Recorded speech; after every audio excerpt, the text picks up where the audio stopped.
Hello, Oilers fans. Austin here with the pregame report between the Edmonton Oilers and the Florida Panthers. It is Game 3 at Rogers Place in Edmonton, and this is a game that I am very much looking forward to because the Oilers are now back at home. You're not in trouble until you lose a game at home in the postseason, even though the Oilers are down 0-2 to the Florida Panthers. If Edmonton is able to take care of some business at home, maybe get back to Florida tied 2-2, that would be super optimal. However, they've got to win tonight. If they do not win tonight, this series is all but over. Only one team has ever come back from an 0-3 deficit, and I believe that was the 1942 Toronto Maple Leafs. Someone can let me know, though. I do know it was the Leafs over the Detroit Red Wings a long time ago, so obviously, at some point, history will find a way to repeat itself, but in hockey, in today's NHL, pretty unlikely. Edmonton needs to win tonight. Now, friendly reminder, I will also be live streaming the game tonight. I'll be doing live stream commentary, so if that's something that you're interested in, make sure that you tune in tonight at 6 p.m. Mountain Time. I'm super looking forward to interacting with chat again and hopefully watching the Oilers win. I'm wearing a McDavid Reverse Retro 1.0 tonight. I have not worn this in quite some time on a game day. Hopefully that sparks the boys a little bit. So let's jump into the pregame report. Let's jump into the projected lineup. Florida is 2-0. And for the Edmonton Oilers, I did discuss their lineup yesterday because at practice, there was a couple things that happened and Chris Knobloch addressed it with the media. But today he was a little bit more silent with the media. So top line, we're projecting Nugent Hopkins with McDavid and Hyman. Second line, we're projecting Ryan McLeod with Leon Draisaitl and Dylan Holloway. Then third line, we'll have Janmark with Henrique and Brown. Fourth line, we're going to have Fogle, Carrick, and Perry. And then the extra forwards, the forwards that aren't projected to play tonight, Evander, Kane, Derek Ryan, and Sam Gagner. Now, Evander Kane, he was pretty banged up. He has been banged up all postseason. He has not been effective at all after games 1 and 2, and I don't expect him to actually play tonight. Yesterday at practice, he came onto the ice before everyone else. He did a few laps, shot a puck a couple times. The rest of the team came onto the ice for practice. Evander Kane had a bit of a conversation with Chris Knobloch, and then he was sent off the ice. Evander Kane left. He did not return for practice. So that to me signals that Evander Kane, he's probably a little too hurt to go. He will not be playing tonight. On defense, we have Ekholm with Bouchard, Nurse, Desharnais, Kulak, Broberg. And then Kemp, Ceci, and Gleason are your extra defensemen, the ones that I don't project to be in the lineup. Now, again, yesterday at practice, Darnell Nurse was not there. He was not on the ice for practice. However, Chris Knobloch, after practice yesterday, said that he expects Nurse will be probably ready to go. Although today, with the media availability, Chris Knobloch was a little bit more quiet about that potential. He said, you're going to have to wait and see with my lineup tonight. I do expect Darnell Nurse to play. They had Ben Gleason up there in his spot with Desharnais, just kind of as a placeholder. If Nurse truly wasn't able to go, they would not have put Gleason there to, be that placeholder. They would have put someone else there in his place. I do think Darnell Nurse is going to be good to go. And then Stuart Skinner will get the start tonight.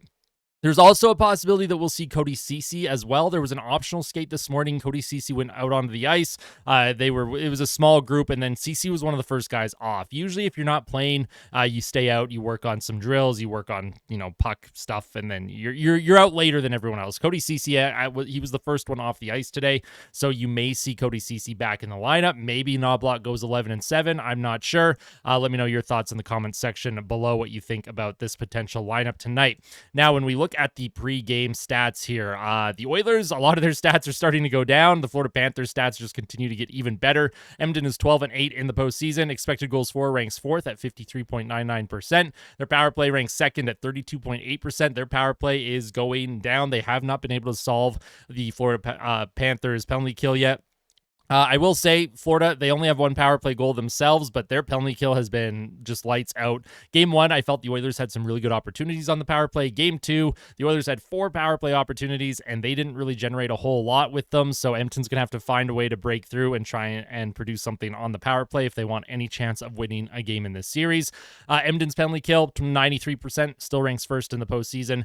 Goals for per game has dropped to 4th now. Florida's actually higher than them in goals for per game.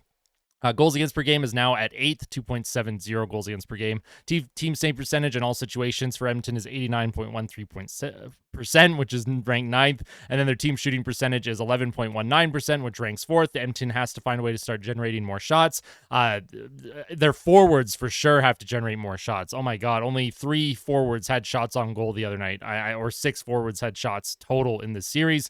The Edmonton Oilers, their forwards really need to step it up. They need to find a way to get into inside lanes. and they just need to throw some junk on net and then crash the crease. There's no excuse right now. This is the Stanley Cup Final. This is where you're hoping that somebody can step up and be a hero. It can't always be your top guys. However, in saying that, the top players also need to be better too. McDavid, Draisaitl, Nugent-Hopkins, Zach Hyman, these are the guys that they've relied on all year, and they're not getting any production right now from any of them, when the games matter the most. So there's a lot to look out for tonight in Edmonton.